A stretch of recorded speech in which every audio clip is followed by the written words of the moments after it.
Hi everyone, my name is Eve Marie and my thesis is Forced Sterilization in Peru, Justice and Memory Work in the Wake of Armed Conflict. So to begin with, I offer a brief historical background to give context for my presentation. In the 1980s and 1990s, Peru experienced 2 decades of violence due to their internal conflict, which was a 3-way war between the Peruvian government, Sendero Luminoso, or the Shining Path, which was Peru's Maoist Communist Party, and the Tupac Amaru Revolutionary Movement, which was another communist insurgent group. These 3 parties committed grand acts of violence during these 2 decades, most of which was felt and directed at the poor indigenous communities of the rural Andes. President Alberto Fujimori, pictured here, was elected to the presidency in 1990 and had a large hand in dismantling the communist groups by capturing both their leaders in 1992. The same year, he also staged a coup of the government and made the government much more authoritarian and gave him a lot more power. After a corruption scandal in 2000, he fled the country and resigned the presidency, but was later imprisoned for crimes against humanity related to the armed conflict. In 1995, however, before he resigned, Fujimori announced his family planning program that would go into effect the next year in 1996, the National Population Program. His stated goal was to lower the poverty rate of Peru by lowering the fertility rate to 2.5 children per woman. And because the fertility rate was higher in the rural areas of Peru than in the urban cities, many of the mobile clinics deployed in the sterilization program were sent to the rural Andes. This meant that the people most affected by the sterilizations campaign were the poor indigenous communities of the rural Andes, the same population that was most affected by the violence of the armed conflict. These sterilizations were often non-consensual, coerced, or otherwise somehow manipulated. If a consent form was signed, it may have been dated incorrectly, often for days after the procedure had actually occurred. Or another instance that would happen is the person signing it may have only spoken Quechua, which is the native language of the Andes, and they would not have understood the Spanish that the form they were signing was in. Additionally, patients were often not informed of other birth control methods and made to believe that sterilization was the only option. Another important aspect to talk about of this family planning campaign is the clear classism and racism that many women faced throughout it. Many were told by doctors or nurses that they had too many children and that because they were poor, they needed to have this operation in order to have fewer children. This sentiment of poor racialized subjects as having large families that they cannot sustain is evident in this political cartoon or propaganda piece for the sterilization campaign that reads, "Family planning, you could have avoided this moment." In it depicts the family and the mom is thinking, "My God, another one." Over on the side it says, "You decide how many children to have. Family planning helps us live better and happier." And down at the bottom, "So that this doesn't happen to you, visit the health center. You will receive free information and attention." In this image, you can clearly see the class aspect of the sterilization campaign as it plays on stereotypes of poor families as those that have many children and therefore need to be sterilized in order to have smaller families with less of a financial burden. And in Peru, the poorest parts of the country are the Andes, while the coastal cities are wealthier. This also corresponds with race. The indigenous communities are for the most part located in the Andes, while the white Peruvians of Spanish descent reside in the cities. As I noted earlier, the family planning program deployed clinics in the rural Andes due to the fact that the fertility rate was higher than in wealthy urban centers.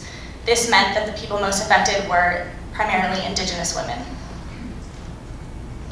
With all this in mind, my main questions for this project were, how does the Peruvian state understand the sterilizations as connected or not connected to the armed conflict? How do women's rights and activist organizations understand the sterilization campaign and what are they doing about it? What impact do official recognitions of violence and reparations have on a post-conflict nation?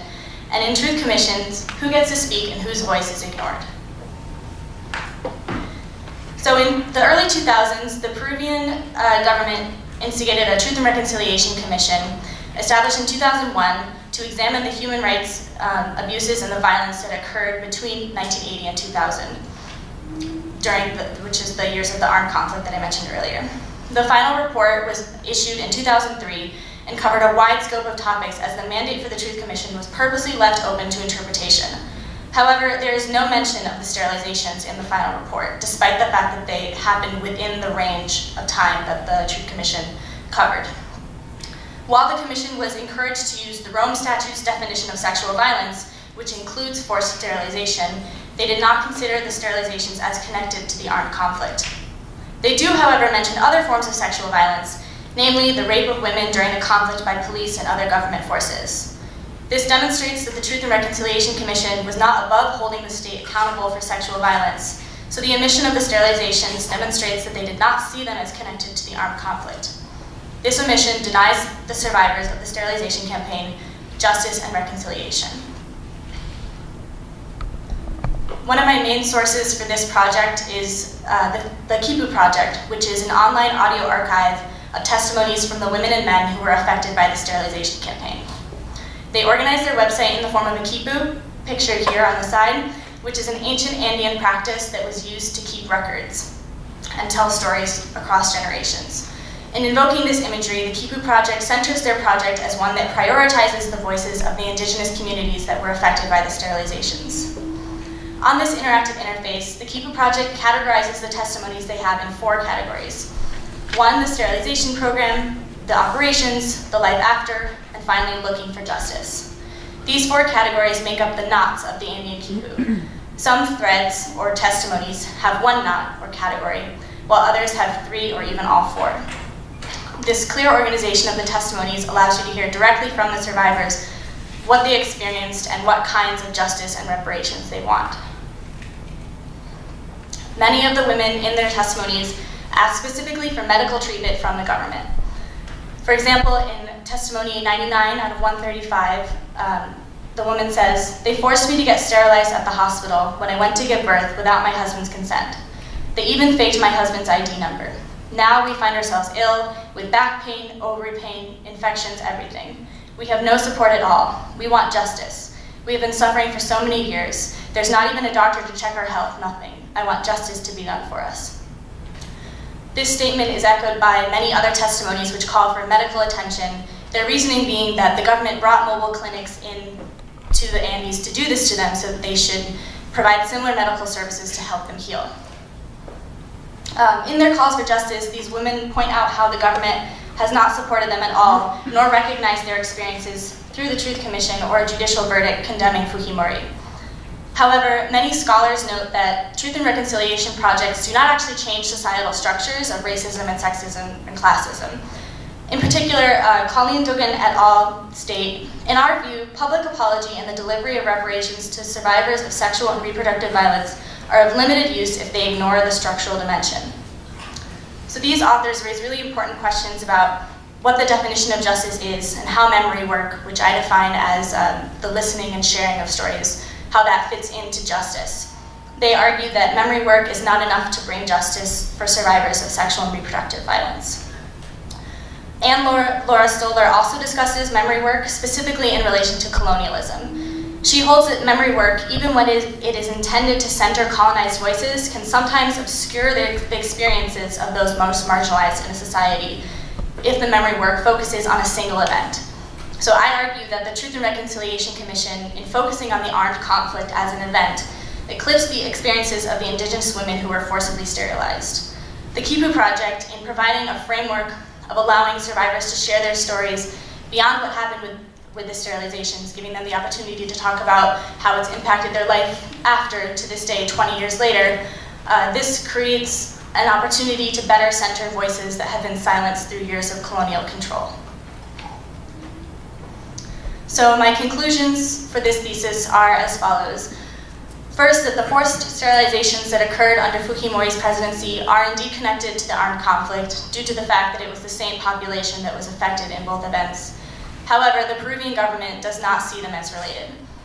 As of today, there have not been any official actions to bring justice to the victims of sterilizations. There has not been any criminal complaint filed against Fujimori or his ministers of health.